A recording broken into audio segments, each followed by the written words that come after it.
एका राजाने एकदा आपल्या मंत्रीला विचारले, जगातली सर्वात आवश्यक गोष्ट कोणती? मंत्री हसला आणि म्हणाला, माझ्या मते ती एक छोटी सुई आहे. राजा हसत म्हणाला, सुई? एवढं मोठं राज्य, तलवारी, सैन्य संपत्ती असून तुला सुई महत्वाची वाटते? मंत्री म्हणाला, राजा हो, तलवार लढायासाठी लागते, सिंहासन सत्ता दाखवते, पण सुई ती फाटलेली वस्त्र जोडते. घर, कुटुंब, नातं हे सुईसारख्याच गोष्टींनी जोडलेलं असतं.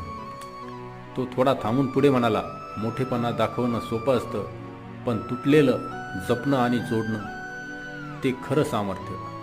राजाला त्या क्षणी लक्षात आलं, छोट्या गोष्टींचे मोल मोठं असतं. सारांश: जगात काहीही लहान नसतं, छोट्या गोष्टीच आपल्याला मोठं बनवतात. धन्यवाद मित्रांनो. कथा कशी वाटली हे आम्हाला कमेंट करून कळवा आणि चॅनलला सबस्क्राईब करा.